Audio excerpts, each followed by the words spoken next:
can't go back to Iran because of his political views. He believes Soleimani's death caught the government off guard. The unpredictability of Donald Trump, I didn't vote for him, but his unpredictability and his element of surprise has always been his strength. He ultimately doesn't think this will escalate to an all-out war. Escalation will happen. Definitely there's going to be retaliation. The Iranian government is stupid, but it's not suicidal. I don't think our politicians will go into war with 80 million people, and it's a very nationalistic government. You can guarantee there will be a response. Nader Hashemi, the director of the Center for Middle East Studies at the University of Denver, says the conflict surged when the U.S. pulled out of the Iran nuclear deal and increased economic sanctions. Iran has been pushing back in various ways, attacking oil tankers, attacking American allies in the region, attacking American military bases through its proxies. Hashemi says how Iran reacts next will determine everything. Will they formally announce that they're going to increase uranium enrichment and try to create an atomic weapon or nuclear weapon? Republicans and Democrats fell along party lines on the president's decision to kill the Iranian general. But both sides agree he should consult Congress if the situation continues to escalate. And some Coloradans already voicing concerns about sending those additional troops to the Middle East. In fact, a protest is planned tomorrow at the state capitol. Multiple people are now filing claims against STEM School Highlands Ranch following last May's shooting, including the parents of Kendra Castillo. Well, this is according to our partners at the Denver Post. Now, that 18-year-old died when he rushed one of the gunmen last May, and now his family is asking for financial compensation from the school, along with two other families and a fellow student. Castillo's family claims administrators missed warning signs that could have prevented the shooting. Another student, Brendan Bialy, says he suffered psychological trauma after he also rushed the gunman. The two other families involved claim their children suffered nightmares and flashbacks. STEM School has not yet said if it will pay the claim. Strong winds are pushing through our lovely state right now, threatening to bring some, well, pretty big wind gusts. Chief Meteorologist Mike Nelson is tracking what's coming our way. Mike? Hang on in the mountains and foothills. Check out the gusts at the top of the hour. Berthoud Pass at 41 miles per hour. At Bakerville, 27. And up at Estes Park, 29 miles per hour. Broomfield with 26. So it varies quite a bit. You see some other spots have rather light winds. The temperatures are cool, but not too bad, except up Berthoud Pass where it's 9 above zero. We're about 40 degrees here in the Denver area. There are a few snow showers in the mountains.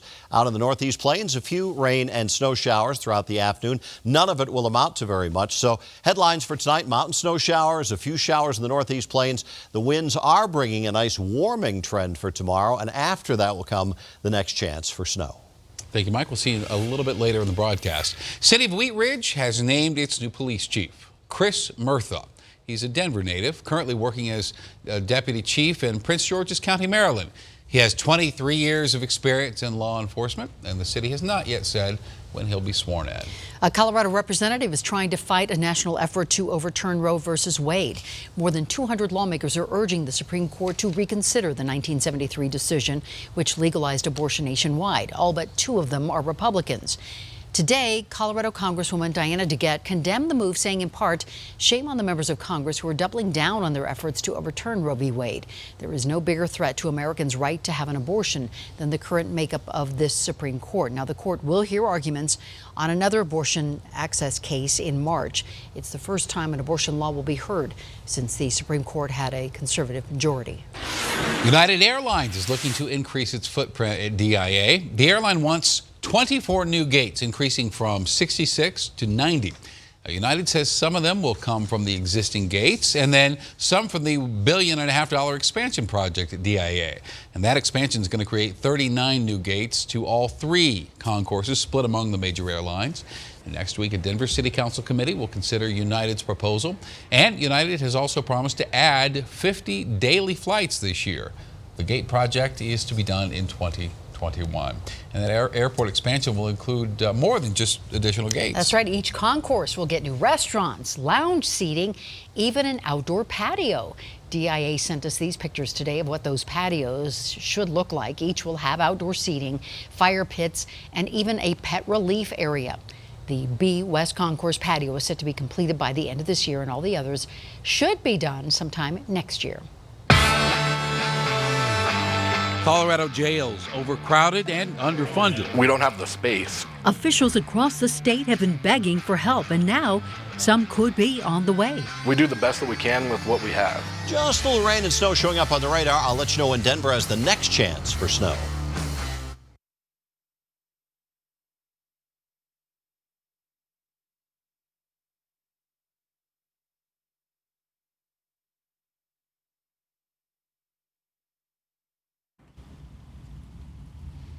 I'm going to do 2 of them because I had 2 packages today.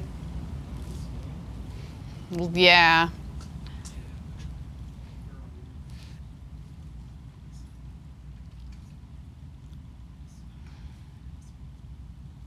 All right, perfect. Would you mind taking the programming out? Perfect, thank you so much. All right, here we go. We'll do the DIA first. 3, 2. Well, visit Denver, blah, blah, blah. 3, 2. Come visit dinner. I can't talk. 3, 2. Visit Denver International Airport in the next couple of years, and you're going to see some big changes, particularly to the concourses. They're planning on adding more gates, which means more flights, and also some new patios. Here's a look at some of those renovation plans. So that's that, and then, what was my other story? Legislation. Yeah. All right, I'm doing good today. It's Friday. 3, 2. The upcoming legislative session here in Colorado is set to kick off on Wednesday, and that means you can expect more big bills from the Democrats and also some more tension on the Republican side because they don't really control the House, the Senate, or the governor's mansion. Here's a look. Nope, I don't want to say that because I said that in my intro. How am I going to do this if this is a VOSOT? That doesn't make sense. I can't do this one as an OTT. Because I'm tossing to myself. Yeah, that doesn't make sense. I can't toss to myself. So, yeah. Bye. Thanks.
Many Colorado counties say their jails are just falling apart. Now, sheriffs are asking for the state to help them after voters rejected that tax hike that would have paid for improvements. As Denver 7's Lance Hernandez shows us today, a top Colorado official saw firsthand what needs to be done. You search for drugs also, I assume. Lieutenant Governor Dianne Primavera learning about the challenges faced by big county jails. Arapahoe County is now 33 years old. It was built in 1986 and is showing its age. For a capacity of 386 inmates, this was probably appropriately sized for that population level. Today, the jail is housing 1,100 people, 40% of which deal with mental health issues. We don't have the space to provide group therapy.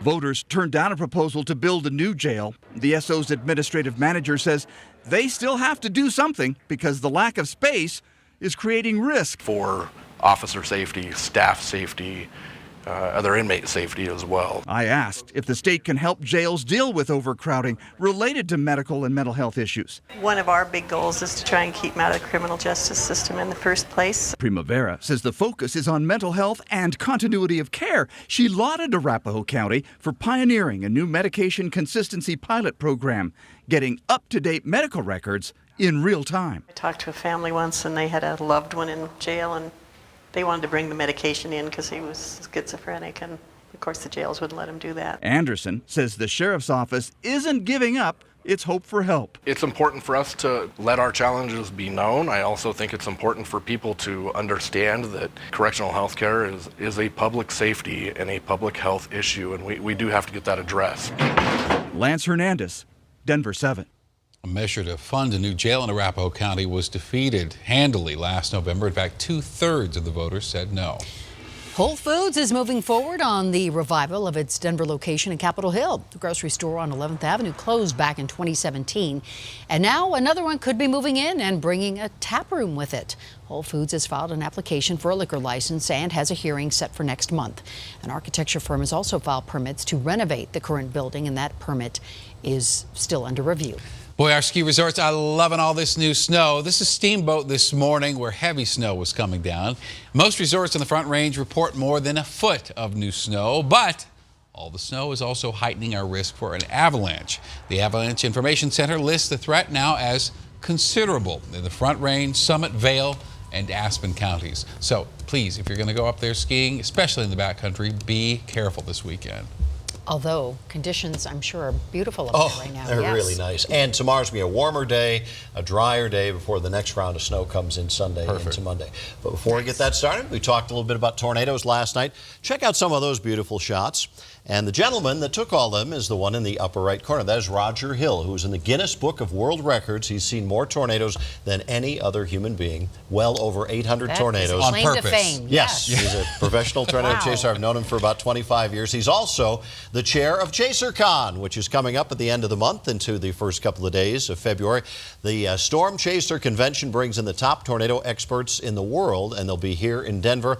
I have all the details, if you'd like to attend, pinned to the top of my Facebook and my Twitter page, so you can learn more about it. Pretty cool thing indeed. Now for tonight, pretty cool as well. Windy in the foothills, and the temperatures drop off into the low 30s by 11 p.m. There'll be some scattered slick spots in the mountains and foothills, but dry on the plains. Today, high temperature is 48, 20 was the low, 65 and minus 17 the extremes, and 43 and 17 are the normals. Right now, we're at 44 downtown, but 39 at the airport. Pressure's falling slightly. Winds out of the west. Here's the big picture. Storms, cold weather across the east right now. Rain and snow with this next front in the Pacific Northwest, but we get milder air coming in with a warm front moving across the state tonight. Get some gusty winds and some high clouds with that front. The temperature's not as cold. 25 tonight in Denver. Most areas stay above 0 in the mountains except for Alamosa with -5. And check out the western suburbs. 39 overnight at Evergreen, 34 degrees at Highlands Ranch, and 35 in Boulder, but windy at times. We start with some gusty winds and some high clouds tomorrow morning. During the day, windy, warmer, mostly sunny. Late in the day, here comes that front approaching from the west. Clouds increase. Northwest Colorado, mostly clear across the rest of the state. And check out the numbers. 57 in Denver tomorrow, and 61 down at Springfield. The mountains mostly in the 30s and 40s. Gunnison stays a little chilly at 19. Along the Front Range, heading up to ski, it'll be a little windy, but temperatures mostly at or above freezing, so the snow will soften up nicely, and we'll see some readings around 60 over the western and southern suburbs. For tonight, mostly clear, cold, windy at times in the foothills, 25 for a low. For tomorrow, high temperature getting up to 57 with gusty southwest winds. Here comes that front pushing across the state Saturday night into Sunday. Mainly just snow showers in the mountains, cooler but dry on the plains. That snow increases Sunday night and early Monday with 3 to 6 inches of snow expected in the mountains, and then will just be windy and cooler on the plains on Monday. So your 7-day, 57 tomorrow, 45 on Sunday, 38 and windy on Monday. Rest of the week, Tuesday's back to 48, Wednesday up to 52, and a little bit of a stronger storm may bring us some light snow in the metro with 35 next Thursday. Time for sports. I'm Nick Rothschild. As the great 90s poet Ice Cube once said, today was a good day for Justin Simmons. Not only was he named to the NFL's All-Pro second team, he also had the market set for free agent safeties this offseason. Bears' Eddie Jackson signed a 4-year deal worth $58 million, which means Simmons' agent can ask for at least $14 million per year. This week, the should-have-been Pro Bowler reiterated his desire to stay in Denver. you know, if a team wants you, you'll be here. And so it'll be a blessing either way. You know, I've said it all season long. It's no shocker that I want to stay. I love the defense. You know, it works for me. I think I make it work just as well. There's no like hiding that I want it to work out. You know, I just hope it does. Don't forget, the NFL postseason kicks off right here on Denver 7 tomorrow. Bills facing the Texans. Action begins at 2:30, and we've got a special edition of Denver 7 News at 5 once the game is over. I'll be here, so you won't want to miss that. That's tomorrow. Up next tonight, a big win for the Buffs last night. I know, time is confusing. I'll clarify after the break.